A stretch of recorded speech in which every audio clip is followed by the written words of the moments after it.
Olá, seja muito bem-vindo aqui ao meu canal. Comece se inscrevendo, ativando o sininho para não perder nenhuma novidade, porque todos os dias tem conteúdo de segunda a sexta, tá certo? Mas você provavelmente já sabe disso porque, né, são os meus fiéis inscritos que me assistem regularmente. Quando eu estou gravando esse vídeo, na segunda-feira da mesma semana, provavelmente, de quando ele vai ser postado, mas já mais para o final da semana, nós chegamos aos 300 inscritos no canal. Muito bem, muito obrigado a vocês, 300 inscritos aqui do meu canal. Sejam como posso dizer, sejam acolhidos muito calorosamente com um abraço desse professor que vos fala. Muito bem. Vamos lá. Então, eu quero conversar com vocês hoje a respeito de um tema que, inclusive, me chamou a atenção hoje. Eu quis gravar esse vídeo a respeito deste tema especificamente, porque hoje pela manhã eu estive dando aula para alguns seminaristas. Eu dou aula para eles de metodologia e também de lógica, né? E aí, na primeira aula, inclusive, no início do semestre, na primeira aula de lógica, eu estive falando algo a respeito da teoria do conhecimento para a gente entrar no tema da formulação dos termos, né? Na formulação de um conceito, na apreensão da essência de algo para formular um termo, né? Um conceito específico, um nome, né? Basicamente. Muito bem, uma palavra, um conceito, um termo. Muito bem. Sei lá, não vou me alongar explicando isso aqui agora, mas muito bem. O que isso me fez pensar no final das contas? Foi que, veja só, a visão que nós temos de homem influencia de uma maneira tremenda no modo como nós vamos tratar este homem de quem nós estamos falando. Então, veja só, se eu descrevo o processo do conhecimento humano baseado numa perspectiva específica do homem, enxergando o homem de uma maneira bastante específica, tendo, né, conhecendo-o de uma maneira bastante específica, de fato, essa descrição que eu farei, tá, do seu modo de conhecer passará por essa compreensão específica que se tem do homem. E, de fato, a compreensão que se tem aqui, né, na cabeça deste que vos fala, é, sem dúvida alguma, uma compreensão tomista da realidade, uma compreensão tomista da antropologia, tomista da metafísica e tal. Mas, de fato, na modernidade, houve, mais de um momento, né? Não foi um único momento, por isso que eu disse ou, né? Porque foi mais de um. Eu ia dizer, houve um momento, mas foi mais de um. Houve alguns momentos na modernidade em que o homem foi compreendido de uma maneira reducionista. Quando nós olhamos para, sobretudo depois de uma figura bastante emblemática na filosofia do período do Renascimento, ali, né, do período iluminista, depois, no fim ali da Idade Média, bem já na baixa Idade Média, quando nós temos o Renascimento e tal, chamado Descartes, René Descartes, um francês, tido como filósofo também, matemático, inegavelmente assim inteligente naquilo que lhe coube fazer, chegou a conclusões até bastante louváveis, dados os princípios de onde ele partiu, que foi justamente princípio nenhum, porque ele não quis partir de toda a tradição, não por, como eu posso dizer, culpa de terceiros, talvez por uma culpa própria, mas Descartes, de fato, chegou a algumas coisas um tanto quanto louváveis, dados os seus princípios, né? Dados os lugares de onde ele partiu dentro do seu raciocínio. Mas a verdade é que Descartes chega a conclusões um tanto quanto complicadas, né, a respeito da realidade, quando ele enxerga a realidade como sendo uma espécie de fruto do seu pensar, do seu cogito, né? Então ele diz, cogito ergo sum, penso, logo existo. Ou seja, a sua existência não está determinada por um fator exterior a ele mesmo. A sua existência está determinada por um fator intrínseco, que é o seu pensar.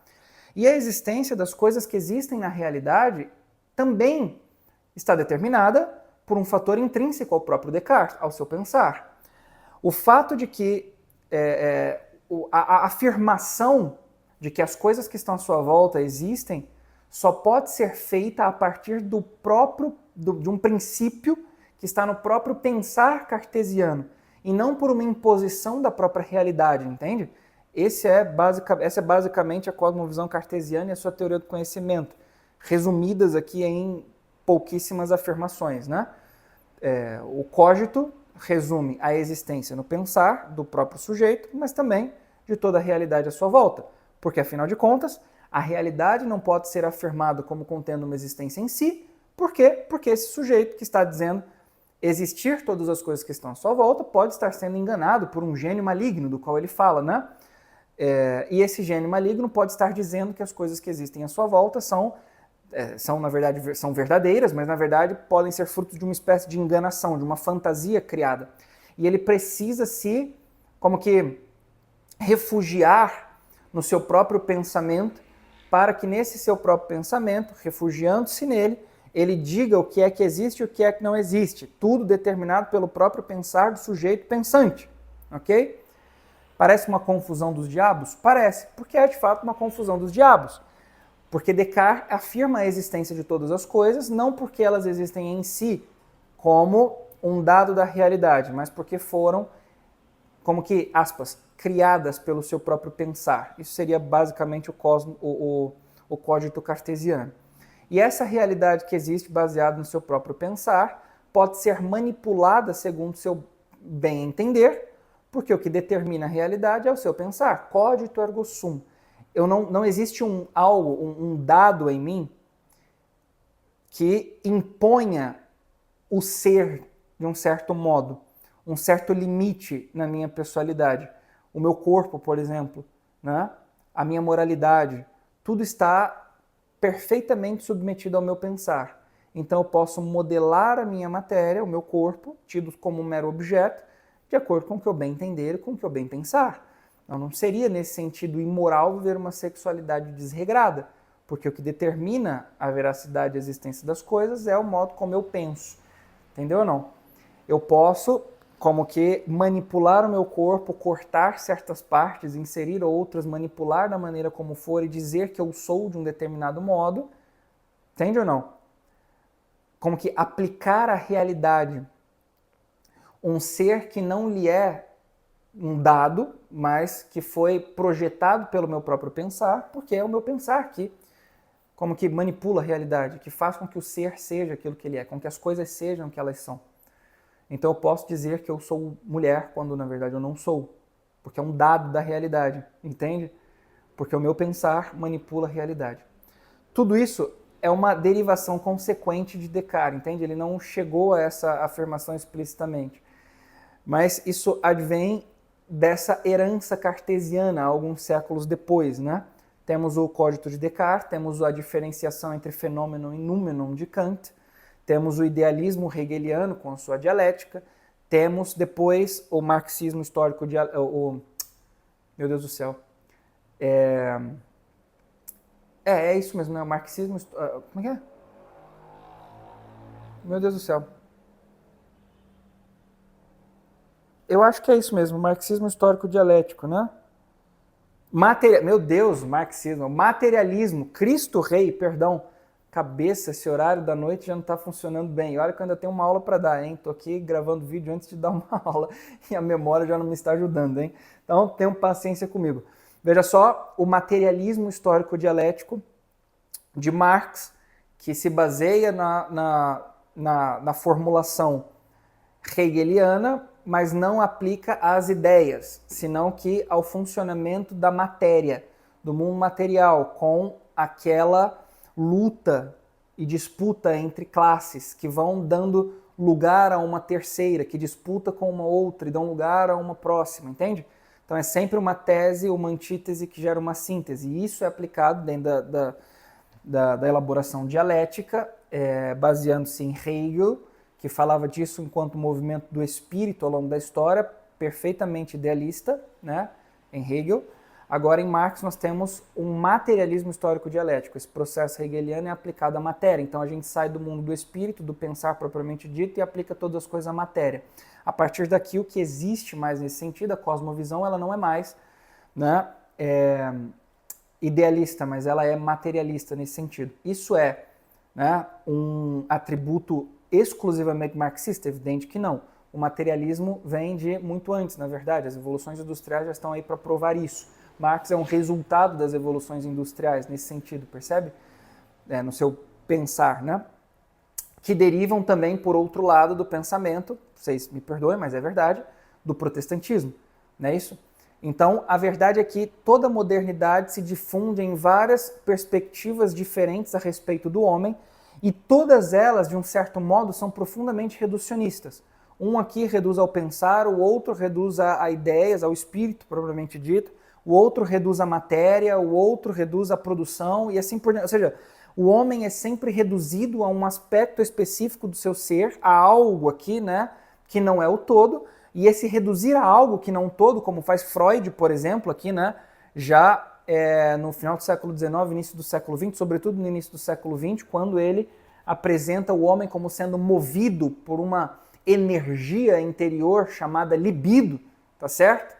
E quando nós olhamos para Nietzsche, por exemplo, com o super-homem, né, que marca a vontade de poder, que é depois teorizada dentro da psicologia por um sujeito chamado Alfred Adler, que fala da vontade de poder, enquanto Freud fala da vontade de prazer. Percebe? Todos eles, de algum modo, falam de algo que está presente no homem, mas todos estes aspectos que são ditos do homem não são o homem, meu Deus do céu, como um todo. São aspectos presentes no homem. Se nós queremos dizer qual é o fim último do homem, como o homem deve viver, e como eu parti do princípio do conhecimento, como o homem efetivamente conhece a realidade que está à sua volta, nós precisamos olhar para o homem como um todo. Não para a vontade de prazer, não para a vontade de poder, não para um espiritualismo isento de matéria, não para um materialismo isento do espírito, não para um idealismo que seja. Veja, nós não podemos, de maneira nenhuma, reduzir o homem a um aspecto específico do seu ser e excluir todos os outros. Se nós estamos falando do homem, nós precisamos falar do homem como um todo. E quando nós falamos do homem como um todo, nós chegamos, sem dúvida alguma, a algo que vai ser especificamente humano. Porque deixa eu dizer uma coisa, quando nós olhamos para todos esses aspectos que são discriminados aqui pelos distintos pensadores, existe algo de fato que que está evidentemente presente no homem. O homem pensa de fato.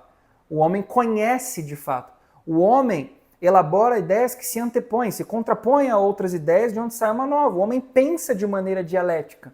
O homem, sem dúvida alguma, vive num mundo material e se desenvolve em sociedades, em diferentes modelos políticos e assim por diante, para organizar a sociedade. O homem, sem dúvida alguma, tem uma vontade, uma inclinação ao prazer. O homem, sem dúvida alguma, tem uma vontade de poder. Mas estas coisas são partes do que é o homem. E quando nós olhamos para todas essas partes, à medida em que nós reduzimos o homem àqueles aspectos ali, nós estamos perdendo de vista o que o homem é essencialmente. E nós não tomamos de maneira nenhuma, à medida em que o reduzimos a um determinado aspecto, por mais elevado que ele seja, como por exemplo um espiritualismo no sentido católico da coisa, reduzindo o homem à dimensão espiritual e esquecendo da dimensão afetiva, material, da relação com os outros e assim por diante, ou o intelectualismo que exalta a inteligência humana, por mais que seja uma faculdade espiritual, nós perdemos aquilo que é o propriamente humano. Porque o propriamente humano está de fato na vida espiritual, porque isso é o que o diferencia de todos os outros seres. Por exemplo, vontade de poder e vontade de prazer tem-nos também os animais. Quando nós olhamos para para um lobo que domina sobre o restante da alcateia, que basta que ele mostre os dentes e dê uma espécie de rosnado em direção ao outro lobo, para que o outro lobo bote ali o rabo por debaixo das pernas, né, por entre as pernas, e saia caminhando de orelha baixa, e tá certo, obediente àquele lobo que se mostrou muito mais forte. Tem ali uma espécie de vontade de poder. Tem uma vontade de prazer também quando a gente vê, por exemplo, um bando de cachorro correndo atrás de uma cadela na rua que está no cio. Há ali uma vontade de prazer, uma inclinação ao prazer, mas não ao prazer em si, a reprodução. Mas há algo ali que partilha em certo sentido dessa dimensão específica, entende? Isso que é dito por esses dois homens reduz o ser humano a um aspecto meramente animal. O que é propriamente humano, que é a sua vida espiritual, não exclui o que está abaixo, mas deve ordená-la para que ela viva de maneira mais elevada. Ou seja, eu não posso reduzir o homem a certos aspectos, por mais elevados que eles sejam, para que o homem viva de maneira plena a sua humanidade. Eu preciso, olhar para o ser humano como sendo o todo que ele é e ordenar a sua vida afetiva, ordenar o que está em desordem nos seus afetos, tá certo? Vontade de prazer é um concupiscível desordenado, apetite concupiscível desordenado, vontade de poder é um irascível desordenado. Eu preciso pegar esses dois caras aqui, o apetite irascível e o apetite concupiscível, e colocá-los em ordem. Como? Através do fortalecimento da minha vontade e do, veja, esclarecimento da minha inteligência. Conhecendo as verdades que me dirão qual é o bem verdadeiro para os quais a minha vontade deve reger e coordenar esses afetos, esses apetites, para que eles, como que, busquem. Entende ou não? A humanidade sendo vivida no seu sentido pleno precisa que isso aqui seja vivido, seja buscado da maneira efetiva, da maneira mais humana possível, entende? Isso significa humanizar. Elevar o homem à sua dimensão espiritual, carregando consigo tudo aquilo que ele é também em suas dimensões psíquica e biofísica, entende? Elevando-as ao espírito, fazendo com que o homem viva essa dimensão de inclinação ao prazer sensual sexual, a uma dimensão matrimonial, de fidelidade, de doação para a vida inteira. Essa dimensão de, veja só, desejo de poder para uma vida corajosa, forte, passível de um autêntico sacrifício e serviço ao outro. Entende ou não? Eu preciso elevar essas dimensões através de uma vida de virtude e santidade. E o que há de mais elevado no homem é, sem dúvida alguma, aquilo que é vivido no espírito e que influencia em tudo que está abaixo, que é o amor. Eu já falei em outro vídeo, vou deixar aqui no card, sobre a ordem do amor.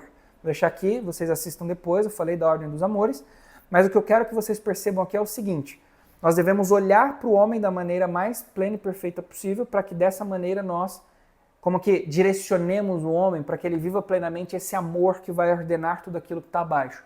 E agora, uma última coisa, eu tenho um curso chamado Aurora, em que eu direciono o olhar de vocês. O nome do curso é Aurora, um olhar para o princípio. Em que eu direciono o olhar de vocês para o princípio da criação, onde Deus criou o homem, a sua imagem e semelhança. Ele criou o matrimônio e o amor humano. E eu mostro dentro do curso Aurora o que foi que Deus quis quando criou o homem para o matrimônio, criou para amar. Ali eu apresento toda uma antropologia embasada e o que é o amor segundo essa perspectiva e o que é o matrimônio, tá certo? A partir do amor que deve ser vivido pelo homem, como uma espécie de comunhão, que é, sem dúvida alguma, um sinal do próprio amor divino. Tudo isso eu ensino lá no curso, em 5 aulas, com aulas bônus e assim por diante, até PDF para algumas atividades práticas, para que vocês vivam de fato. Tá legal? Então, muito obrigado pela atenção de hoje. Se inscreva aí no canal, ative o sininho, deixe seu like se você gostou desse vídeo, comenta aí o que você achou, porque o comentário é bastante importante para a entrega, tá legal? E compartilha esse vídeo, né? Coloca lá nas suas redes sociais e tudo mais, para que o YouTube vá entregando para mais pessoas. Muito obrigado, um forte abraço, fique com Deus e a gente se vê no próximo. Tchau, tchau.